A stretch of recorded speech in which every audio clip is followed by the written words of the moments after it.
Hello friends, a very warm welcome to all of you to the Success Educator. In this video, we will discuss polity section और यहाँ पे जो है हम fundamental rights का part 2 cover कर रहे हैं, जिसमें हम जो है बाकी के रिमेनिंग आपके जो आर्टिकल बचे थे वो हम डिस्कस करेंगे, जैसे कि राइट टू लिबर्टी के बारे में जानेंगे, राइट टू एक्सप्लॉयटेशन के खिलाफ, ठीक है, राइट अगेंस्ट एक्सप्लॉयटेशन और right to freedom of religion and cultural and educational rights of minorities.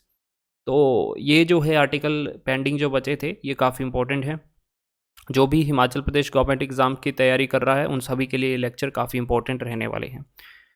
नए स्टूडेंट जो है चैनल को सब्सक्राइब कर लीजिएगा और साथ में बेल आइकन को ज़रूर दबा लीजिए और टेलीग्राम चैनल जरूर ज्वाइन कर लीजिए, लिंक मैं आपको डिस्क्रिप्शन में दे दूंगा। साथ में इंस्टाग्राम चैनल जरूर ज्वाइन करिए, वहाँ पे मैं डेली डोज जो है 1 या 2 पोस्ट डालता हूँ जो कि आपकी जनरल नॉलेज से रिलेटेड रहते हैं। चलिए आज का लेक्चर स्टार्ट करते हैं। फिर आर्टिकल 21 के बारे में डिस्कस करेंगे। सबसे इंपॉर्टेंट आर्टिकल है पूरे फंडामेंटल राइट्स में। वैसे तो सभी इंपॉर्टेंट हैं, लेकिन ये हमें आज़ादी का अधिकार देता है। देखिए, पर्सनल लिबर्टी का अधिकार देता है, प्रोटेक्शन ऑफ लाइफ, हमारी ज़िंदगी को प्रोटेक्ट करने का जो है यहाँ पे अधिकार देता है। सबसे इंपॉर्टेंट है आर्टिकल 21। देखिए ये क्या बोलता है, no person shall be deprived of his life और personal liberty except according to the procedure establish by law. कोई भी हमसे हमारी लाइफ को नहीं छीन सकता, ठीक है, जो हमारे राइट्स हैं, पर्सनल लिबर्टी को नहीं छीन सकता until and unless procedure establish by law. अब प्रोसीजर एस्टेब्लिश बाय लॉ क्या है? इसका मतलब है कि अगर कोई लॉ बनता है लेजिस्लेटिव ऑर्डर के द्वारा, यानी कि राज्यसभा प्लस लोकसभा से पास होके प्रेसिडेंट के उसके हस्ताक्षर हो जाते हैं, तो एक लॉ बन गया। ये होता है आपका लेजिस्लेटिव ऑर्डर। अगर ऑलरेडी कोई लॉ बन चुका है, जैसे कि देखो इससे रिलेटेड 2 केस हैं, गोपालन केस आया था एक मेनका गांधी केस। तो ये भी याद रखना कि आर्टिकल 21 से रिलेटेड 2 केस आए थे। गोपालन केस आया था, एक गोपालन का नाम था, इनको जेल में डाल दिया गया था 1950 में किसी कारणवश। और उस समय जो था, ये देखो ये वाला लॉ लेजिस्लेटिव ऑर्डर बनाया गया था, एक प्रिवेंटिव डिटेंशन एक्ट ऑफ 1950। इसके अकॉर्डिंग इनको पावर मिलती है प्रोसीजर एस्टेब्लिश बाय लॉ। अब लॉ क्या था? Preventive detention of act. तो इसके अकॉर्डिंग जो है इनको अरेस्ट कर लिया गया था, लेकिन ये सुप्रीम कोर्ट जाते हैं, सुप्रीम कोर्ट में पूछते हैं कि हाँ भाई मेरे को क्यों अरेस्ट किया गया है, राइट। तो यहाँ पे सुप्रीम कोर्ट ने बोला कि हम इसके बारे में कुछ नहीं कर सकते, ये प्रोसीजर बनाए अकॉर्डिंग टू लॉ। तो लॉ बनाया हुआ है तो इसमें हम अपना कोई हस्ताक्षर नहीं कर सकते। लेकिन सुप्रीम कोर्ट बोलता है कि एग्जीक्यूटिव अगर ऑर्डर है तो उसके बीच में हम दखलंदाजी दे सकते हैं। एग्जीक्यूटिव ऑर्डर क्या रहता है? जिसमें काउंसिल ऑफ मिनिस्टर जो हैं डायरेक्ट निर्णय लेते हैं कोई भी, और प्रेसिडेंट के सिग्नेचर होके वो एक्ट कोई भी बन जाता है। तो लेजिस्लेटिव ऑर्डर होता है जो दोनों सदनों से होके, यानी कि पार्लियामेंट से होके गुजरता है अगला, राइट, क्योंकि उसमें विपक्ष के भी कुछ होते हैं। लेकिन एग्जीक्यूटिव ऑर्डर होता है उसमें जो सरकार होती है वो डायरेक्ट जो है अपना जो बिल जो है वो पास करवा लेती है, राइट। सो यहाँ पे एक लॉ बनाया हुआ था। तो यहाँ पे ये ब्रॉड इसको जो व्यू है वो नहीं था इसका, मतलब यहाँ पे ये नहीं था, कुछ प्रोटेक्शन नहीं थी, ठीक है। जैसे कि अगर कोई प्रोसीजर लॉ बना हुआ है, जैसे कि प्रिवेंशन डिटेंशन एक्ट बना हुआ है 1950, उसके तहत जो है अगर वो इलीगल भी है तब भी उसको अरेस्ट करके रखा जा सकता था। फिर उसके बाद दूसरा केस आता है 1978 में, जब मेनका गांधी का जो है पासपोर्ट जब्त कर लिया जाता है, जब आपकी इमरजेंसी खत्म हो जाती है 1977 में, ठीक है। तो इसमें जो है सुप्रीम कोर्ट अपना जजमेंट करेक्ट करती है दोस्तों, ठीक है। तो अब क्या बोलती है, अब हम हस्तक्षेप कर सकते हैं, procedure establish by law. Law तो वही रहेगा, ठीक है, कि अभी भी लेजिस्लेचर जो है लॉ बना सकता है और किसी पर्सन को यहाँ पे डिटेन किया जा सकता है।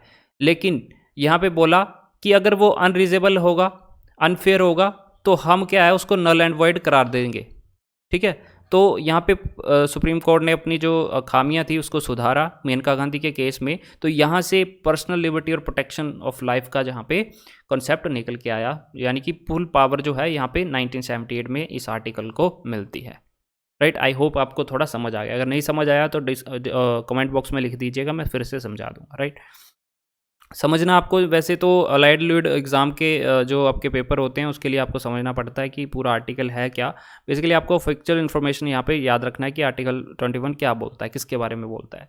फिर उसके बाद देखिए आर्टिकल 21 में ही अमेंडमेंट होता है, ठीक है, 86th कॉन्स्टिट्यूशनल अमेंडमेंट। इसमें आर्टिकल ए, ठीक है, ए फॉर अमेंडमेंट। ए का मतलब होता है बी, जैसे कि आपने देखा होगा कई आर्टिकल के आगे ए लगा होता है, बी लगा होता है, सी लगा होता है, उसका मतलब होता है अमेंडमेंट के थ्रू आया है। तो राइट टू एजुकेशन को फंडामेंटल राइट बना दिया गया। देखो पहले जो था ये डीपीएसपी में था, ठीक है, और फंडामेंटल ड्यूटीज़ में भी था, राइट। फिर उसके बाद क्या है, इसको राइट टू एजुकेशन को एक फंडामेंटल राइट बना दिया गया, यानी कि 6 से 14 साल के बीच के जो बच्चे होंगे, ठीक है, उनको एजुकेशनल लेना एक उनका एक फंडामेंटल राइट है दोस्तों। और 86 कॉन्स्टिट्यूशनल अमेंडमेंट था। देखिए अमेंडमेंट से डायरेक्ट क्वेश्चन पूछे जाते हैं, काफ़ी इंपॉर्टेंट है, इन चीज़ों को याद रखें। उसके बाद आर्टिकल 22 की बात करते हैं। आर्टिकल 22 क्या बोलता है कि no person who is arrested shall be detained in custody without being informed, यानी कि कोई भी हम पर्सन को अगर हम अरेस्ट करती है, पुलिस अरेस्ट करती है, तो उसको जो है 24 घंटे के अंदर जो है इन्फॉर्म करना होता है। किसको? मैजिस्ट्रेट को। कोई भी आसपास का जो पुलिस थाना है उसके पास का जो मैजिस्ट्रेट है वहाँ पे उनको इन्फॉर्म करना पड़ता है, right. No arrested person can be denied right to consult to be defended by the legal practitioner of his choice, यानी कि अगर कोई गिल्टी पाया जाता है तो वो पर्सन अपना लॉयर जो है अपने हिसाब से चुन सकता है, उसको ये राइट दिया गया है, ठीक है। तो ये आपको बातें समझनी है, पर ये जो है आपके एनिमी एलियंस के लिए नहीं है। जैसे कि कसाब को पकड़ा था, अब उसको थोड़ी ना प्रैक्टिशनर वो देंगे, उसने तो सरेआम जो है वहाँ पे हमला किया था, राइट। तो ये जो है आप थोड़ा समझ सकते हैं। फिर उसके बाद बात करते हैं आर्टिकल 23 की, ठीक है। यहाँ पे जो 23 एंड 24 हैं राइट टू एक्सप्लॉयटेशन के बारे में यहाँ पे ये बताते हैं।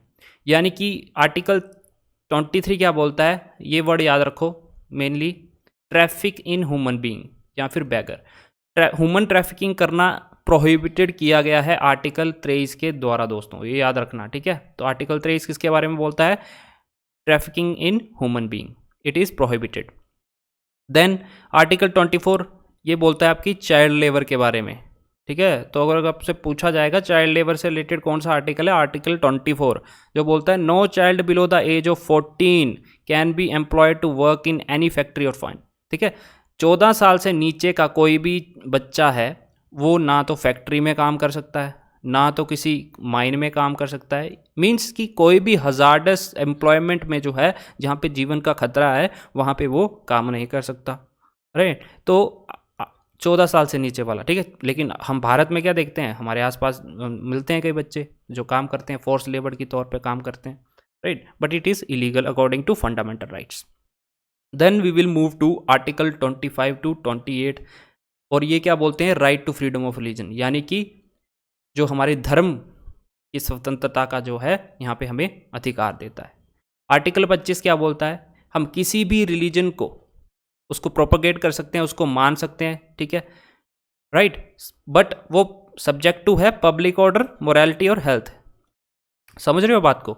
यानी कि वो मोरालिटी और हेल्थ के बारे में जो है उसका कोई कंसर्न नहीं होना चाहिए। मतलब वो अगर आप कोई भी रिलीजन को फॉलो करते हो कोई चक्कर नहीं है, कोई भी रिलीजन का प्रोपगेट करते हो, ठीक है, उसको मतलब उसका प्रचार करते हो कोई चक्कर नहीं है, लेकिन वो एक पब्लिक ऑर्डर में रहना चाहिए, उससे कोई दिक्कत पैदा नहीं होनी चाहिए, ठीक है, पब्लिक में। देन 26 क्या बोलता है आर्टिकल 25 के अकॉर्डिंग आपको पता चल गया कि कंसाइंस और प्रोपगेशन, ठीक है, कोई भी रिलीजन को आप मान सकते हो, फॉलो कर सकते हो, उसको प्रोपगेट कर सकते हो। 26 बोलता है कि establish and maintain institution for religious charitable, तो ये जो है आप कोई भी इंस्टीट्यूशन, रिलीजियस इंस्टीट्यूशन जो है वो आप कर सकते हो, एस्टैब्लिश कर सकते हो, ठीक है, अगर वो रिलीजियस और चैरिटेबल के पर्पज से बन रहा है, राइट। देन 27 बोलता है state can not compel any citizen to pay any tax. अब टैक्स के बारे में जब भी बात होगी ना रिलीजन से, तो आपका आर्टिकल 27 होगा। तो कीवर्ड ऐसे पकड़ लिया करो कि टैक्स के बारे में कौन से आर्टिकल में बात की गई है। फॉर एग्जाम्पल यहाँ पे बताया गया है दोस्तों कि आपको स्टेट का मतलब है यहाँ पे गवर्नमेंट आपको कंपेल नहीं कर सकती कि वो आपसे टैक्स ले। कोई भी अगर आप रिलीजन को प्रोपोगेट कर रहे हो उसकी मेंटेनेंस के लिए जो है आपसे कोई भी वो टैक्स नहीं ले सकती। यानी कि कोई भी मुस्लिम है, हिंदू है, तो गवर्नमेंट ऐसे नहीं बोल सकती आपको हमें टैक्स देना पड़ेगा, राइट, समझ रहे हो बात को। तो ये जो है आर्टिकल 27 बोलता है। Then article 28 no religious instruction can be provided any educational institution wholly maintain by the state out. देखो कोई भी रिलीजियस इंस्ट्रक्शन आप नहीं दे सकते, कोई भी एजुकेशनल इंस्टीट्यूशन में जो कि आउट ऑफ स्टेट फंड है, मींस कि जो कि गवर्नमेंट के द्वारा रन नहीं की जा रही है एजुकेशनल इंस्टीट्यूशन, वहाँ पे रिलीजियस इंस्ट्रक्शन देना प्रोहिबिटेड है। अब मान लो कि कल को हम कोई यहाँ पे एजुकेशनल इंस्टीट्यूशन खोल देते हैं और वहाँ पे कुछ और ही पढ़ा रहे हैं, हिंदू मुस्लिम सिख ईसाई हेट के बारे में जहाँ पे पढ़ाया जा रहा है, तो देखिए ये जो है प्रोहिबिटेड है अकॉर्डिंग टू आर्टिकल 28, राइट। तो आई होप आपको ये आर्टिकल समझ आ रहे हैं। देन आपके आर्टिकल 29 से लेके 32 आर्टिकल जो हैं ये एजुकेशनल और कल्चरल राइट के बारे में डिस्कस करते हैं, किनकी, माइनॉरिटीज़ के, राइट। यहाँ पे आर्टिकल 29 क्या बोलता है खासकर, where religious community in minority constitution enable it to preserve its culture and religious interest. जहाँ भी जो है कोई भी कम्युनिटी माइनॉरिटी में होगी वहाँ पे कॉन्स्टिट्यूशन जो है आपके कल्चर को और रिलीजियस इंस्ट्रक्ट को जो है यहाँ पे उसकी प्रोटेक्शन करेगा, ठीक है। कॉन्स्टिट्यूशन के अकॉर्डिंग जो है आपके जहाँ पे भी माइनॉरिटी होंगी, ठीक है, रिलीजियस माइनॉरिटी होगी, वहाँ पे उनके कल्चर और रिलीजियस के इंटरेस्ट के बारे में पूरा ख्याल रखा जाएगा कॉन्स्टिट्यूशन के द्वारा, राइट। 30 क्या बोलता है, such community have right to establish and administered educational institute. ऐसी माइनॉरिटीज़, ठीक है, वो अपना एजुकेशनल इंस्टीट्यूशन चला सकती हैं, ठीक है, कोई भी एस्टैब्लिश कर सकती हैं, कोई भी इंस्टीट्यूशन चला सकती हैं। Then most important, one of the most important हम बोल सकते हैं राइट, आर्टिकल 32 जो बोलता है राइट टू एजुकेशनल रेमेडीज़ के बारे में। रेमेडीज़ क्या है, दवाई। देखो अगर कोई भी आपके फंडामेंटल राइट का हनर हो रहा है तो आर्टिकल 32 आपको पावर देता है, ठीक है। सुप्रीम कोर्ट जाओ, हाई कोर्ट जाओ, राइट, रिट दायर करो और वहाँ पे जो है आपका केस लड़ेंगे। फिर ये सोल ऑफ द कॉन्स्टिट्यूशन बोला गया है, किसके द्वारा, BR अम्बेडकर के द्वारा। यानी कि कोई भी आपके फंडामेंटल राइट का हनर हो रहा है तो आर्टिकल 32 के तहत जो है आप सुप्रीम कोर्ट, हाई कोर्ट जा सकते हैं। तो ये था आज का लेक्चर दोस्तों, आई होप वीडियो आपको अच्छा लगे। तो बाकी के जो इसके बाद का जो सेक्शन है उसमें हम रिट्स पढ़ेंगे, ठीक है। रिट कितने प्रकार की होती हैं, 5 प्रकार की होती हैं, उसे हम डिस्कस करेंगे दोस्तों। तो लाइक एंड शेयर वीडियो को जरूर करें और सब्सक्राइब कर लीजिएगा नए स्टूडेंट। हम मिलेंगे आपसे अगले लेक्चर में, तब तक के लिए जय हिंद।